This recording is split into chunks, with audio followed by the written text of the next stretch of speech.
àkókò lára àwọn àfáà wa al-mufti al-akbar li bilad Yorùbá fadilatu sheikh al-allama al-fasih al-balaghi al-arudi ad-da'iyat al-kabir Daud Imran Malasan muassis wal mudir al-aam li jama'at at-ta'awun al-muslimina fi Nigeria wa fi al-alam kulliha ọlọ́ọ̀bá yọba lórí mi yóò rọ́ọ̀bá yọnú sí yóò àdúrà wọn títí láìlá máa sí torí pé ẹni tọ́ èèyàn bá jẹ ní nǹkan ẹ gbọ́dọ̀ san ìwọ̀ tẹ́ jẹ́ lára àwọn tí wọ́n jẹ mufti níwọ̀ lèmi tí mo ń sọ̀rọ̀ yìí wà torí pé mo jẹ́ kan lára àwọn ọmọ akẹ́kọ̀ọ́ wọn ẹlẹ́ẹ̀kejì mo tún jẹ́ kan lára àwọn jàmá wọn tó jẹ́ ìpìlẹ̀ lọ́jọ́ tó ti pẹ́ nígbà tá àti ẹ̀ tí mọ ibi kéwú kọjú sí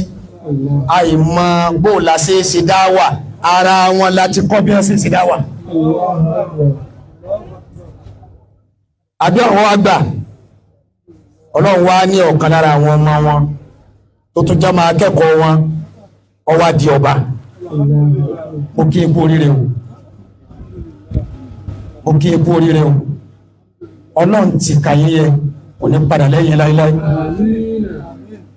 ọlọ́run ti pàtàkì yín kò ní kọ́yìn sí láíláí ayé al-Qur'an kan mo fẹ́ sáré lọ bẹ̀ inú suratu Ali Imran ọlọ́run bismillahir rahmanir rahim yakhtassu bi rahmatihi man yasha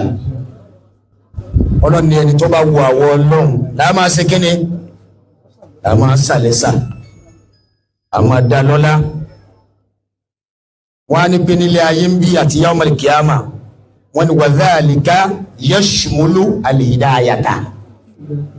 tá a bá sọ pọ́lọ̀ ń sẹ́ nìkan lẹ́sà nǹkan àkọ́kọ́ tẹ́lẹ̀ rárá arú ẹni bẹ́ẹ̀ ni pé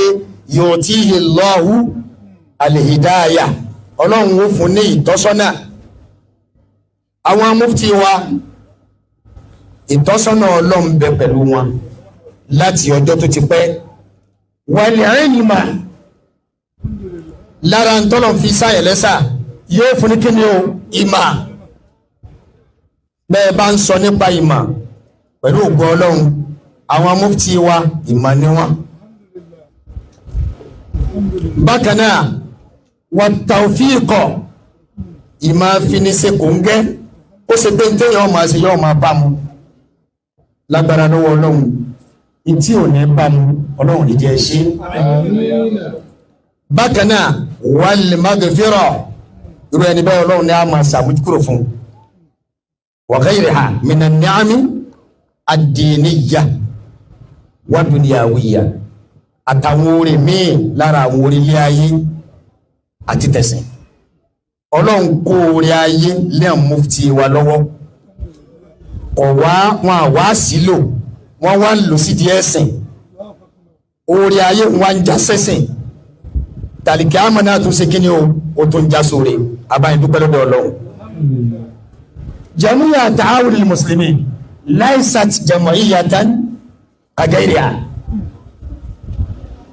tá a bá fi tọ̀ ẹ̀gàn kún ẹ̀tọ́ yọ ẹ̀gàn kúrò jama ta'awun al-muslimin ó yàtọ̀ jama'iyatun dhatu anshitatin mutanawwi'a èyí tó ṣe pé ẹlẹ́ mọ́rin wẹ̀ nínú jama mi ẹwọ́n tí a kọ́kọ́ fi bẹ̀rẹ̀ program àwọn tí yẹn bí ológun oríṣiríṣi àwọn harakat lọ́wọ́ nù jamiya ta'awun kò sí ń tẹ́ wádìbẹ̀tẹ̀ bá tó bá sọ pé jama ti yẹ ò báyìí ni jamiya ta'awun ti ṣáájú mẹ́ tí wọ́n bá sọ pé jama ti ń tẹ́ǹṣeré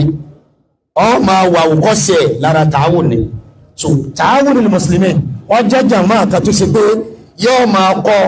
kayfa tahya hayatan duniyawiyatan diniyatan kamilatan jama ta'awun náà máa kọ́ bẹ́ẹ̀ ló sì fẹ́ lùgbèsí ayé tó fi ṣoríire láyé tó sì ní padà ní yamal kiyama tó bá wá jẹ́ ọmọ ta'awun tí a bá wá rí ọ wọ́n máa rí àpẹẹrẹ dáadáa lára rẹ nínú ìsẹ̀mí ayé ọ balance nípa àlìkíámà ọ balance ọlọ́wọ́ balance kò ní jẹ́ kíjà múyà ọlọ́wọ́ ní jẹ́ owó al-mufti ọlọ́wọ́ ní máa sa ẹni tó bá wùlẹ́sà ọ̀rọ̀ pé wọ́n fi àwọn àfáà wa ṣe mufti èyí ń gan kọ́ ní ọ̀rọ̀ ọlá tọ́lọ̀ ti gbé sọ́dọ̀ wọn ọlá kan tó kọjá àfẹnusáátàlẹ̀ tó ṣe pẹ́ ni tí ó bá lépa bá wọn yóò máa gbòdì ẹ̀ lórí ọ̀nà dáwà tó o bá fẹ́ lépa bá àwọn àmìrù wa ọ̀nà àgbòdì ẹ̀ ká tó wá pé ńgbà náà fẹ́ dé ìyẹ̀dù ńlẹ́dẹ́ tí ó wà parí ẹ̀ ọ wá gbé oyè mufti fún wa kí ni àwọn àmì tá a fi mọ mufti àdàgbé ní kitabu sunna al-ilmu shar'i ẹni tí ó jẹ́ mufti làbúdà an yakuna aliman bil-ulumi ash-shar'iyya yóò ní mọ́ nípa sharia al-amir Daud Imran Malasa alimun bi-shari'atillah onímọ̀ sharia ni wọ́n kò síbi tó fẹ́ gbà yọ lọ́dọ̀ wọn tó ní bá wọn bẹ̀ sàwáwò ilmu al-fikri ilmu al-hadith ilmu tafsir kódà min haythu al-lugha kò sí ń tọ́ ọmọdé wọn tó bá eléyìí tí ó ti kọ́kọ́ jẹ́ àmọ̀ pé lóòótọ́ ààyè tọ́nà ń fi wọ́n sí wọn kájú ẹ̀ wọ́n sùn. ẹlẹ́ẹ̀kejì min alamatil mufti al-ijtihad ìyẹ̀jú mọ sọ́díjọ́ omi tí wọ́n sábẹ̀ Olowu-Ile ìgbà tí ọ̀pọ̀ àfáà ní ìhọrun tí wọn ò tí ì mọ kí làwọn ó ṣe ilé àwọn àmírù wá ti ṣe dáwà inú wọ́n ti ṣe kí ni wọ́n ti ṣe dáwà lára àlàmọ́ ti tẹ́ máa rí lára al-mufti kí ni al-ijtihad kí ni ìpínlẹ̀ al-ijtihad laysa mujarrad naqila bal qadirun ala istinbat al-ahkam ash-shar'iyya al-mustaqilla kìí ṣe pé wọ́n máa jẹ́ fọlọ́fọlọ́ ẹni tí ó jẹ́ mufti yóò lè dúró lórí ẹsẹ̀ rẹ̀ méjèèjì kò ní jẹ́ fọlọ́fọlọ́ kò ní jẹ́ ẹni tí wọ́n máa sọ pé sọ báyìí ìta àfẹ́kọ̀ wíyè yóò máa sọ̀rọ̀ lórí màmàdájú tó mọ̀ lórí al-Qur'an lórí hadith Nabi lórí fíkíhù lórí ma sharia kìí ṣe pé yóò máa ṣe fọlọ́fọlọ́ ohun gangan fúnra yóò ṣe kí ni o yóò lókun àti lè mú ìdájọ́ jáde lórí ntọ́bákà kìí ṣe tí wọ́n máa sọ pé sọ báyìí tẹ́ bá wọ àwọn àmírù wa Imran Daud Malasa ọwọ́ rárá wa àti òsì mẹ́ èmi ọ̀fẹ́ mọ̀nà tó fẹ́ gbà sọ pé ọ̀fẹ́ ti fa bàbá ìsẹ́yìn tọ́nà òun ti dogun àyè náà tí wọ́n máa fi sí. ẹlẹ́ẹ̀kẹta min alamati al-mufti ala dawil kitab wa sunna at-taqwa wal khashya ìbáyọ̀ ọlọ́run yataharrad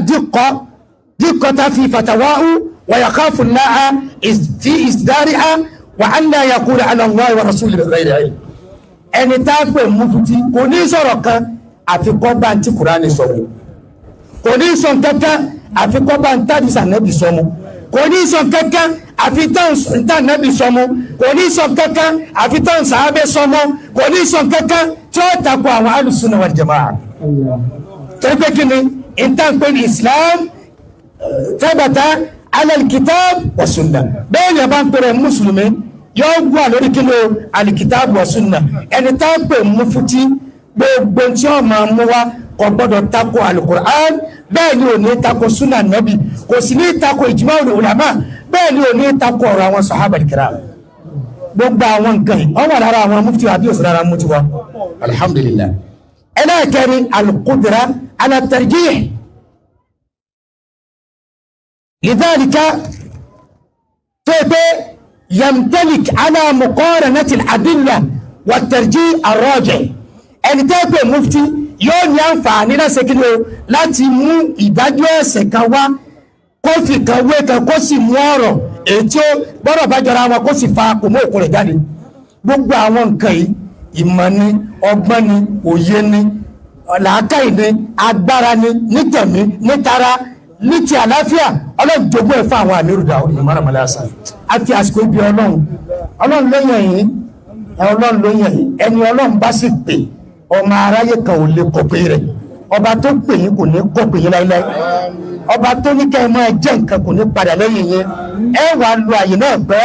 ẹ̀mí yóò gùn gbogbo àfáàlẹ̀ Yorùbá ni ẹ wà pẹ̀lú yín gbogbo àwọn ìmọ̀ ilẹ̀ Yorùbá ni wọ́n wà pẹ̀lú yín, gbogbo àwọn àfáàfáàfá ni wọ́n wà pẹ̀lú yín, gbogbo àwọn jàmọ́ ni wọ́n wà pẹ̀lú yín. Ọlọ́run ò ní padà lẹ́yìn yín, èyí tẹ́ ń ṣe lónìí kò ní jẹ́ àṣemọ́ fún yín àti gbogbo àwọn ọmọ kéwú náà. Subhanaka Allahumma bihamdik ashhadu an la ilaha illa anta astaghfiruka wa atubu ilayk. Subhana rabbika rabbil